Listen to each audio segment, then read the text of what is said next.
Australian police said there is no evidence of a terrorist link to a car ramming attack Thursday in central Melbourne that left 19 people injured.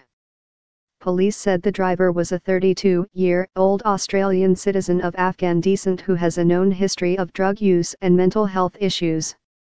The man was known to police for historical minor assault and traffic offences. "We don't at this time have any evidence or any intelligence to indicate there's a connection with terrorism," said Victoria State Police Acting Commissioner Shane Patton. The streets outside the city's iconic Flinders Street railway station were crowded with Christmas shoppers late Thursday afternoon when a white Suzuki SUV ran a red light and sped up to slam into pedestrians crossing the road before crashing into a traffic barrier. While police had earlier said 14 people had been injured, Victorian Premier Daniel Andrews confirmed that 19 people had been taken to hospitals. The 4 listed in a critical condition are believed to include a school-aged child, Australian media reported. Andrews described the incident as an act of evil and an act of cowardice, perpetrated against innocent bystanders. Witnesses described a horrific scene. "I was crossing Flinders Street on the way to the train station.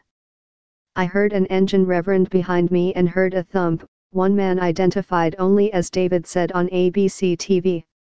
He said he turned around, saw people literally getting thrown into the air as it hit them. Bystanders rushed to drag the driver out of the vehicle before police arrived to arrest the man. Early reports said there were 2 men in the car, but Patton confirmed the suspect was driving alone. Confusion had arisen when a second man was seen being apprehended alongside the driver.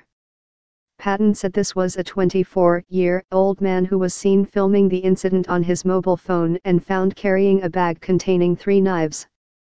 Patton said that man was taken into custody to determine whether he was connected. "At this stage we don't believe that to be the case," he said. Patton said the investigation would involve the force's counter-terrorism unit to ensure that there isn't that connection, and that there is no ongoing threat, but that this was being treated as a singular incident. He said police were working with Australian intelligence agency ASIO, and with Australian Federal Police, and that there was no intelligence to suggest the man was a person of interest to those bodies. "We understand he's on a mental health plan and receiving treatment for a mental illness," Patton said.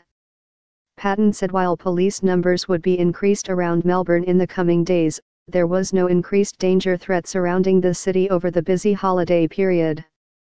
Prime Minister Malcolm Turnbull sent a tweet calling the incident shocking and said his thoughts and prayers were with the victims and those treating them. It is the second time this year that Melbourne, regularly ranked one of the world's most livable cities, has been traumatized by a car attack. In January, 6 people were killed and more than 30 were injured when a car was driven up a footpath in Bourke Street, near Thursday's incident.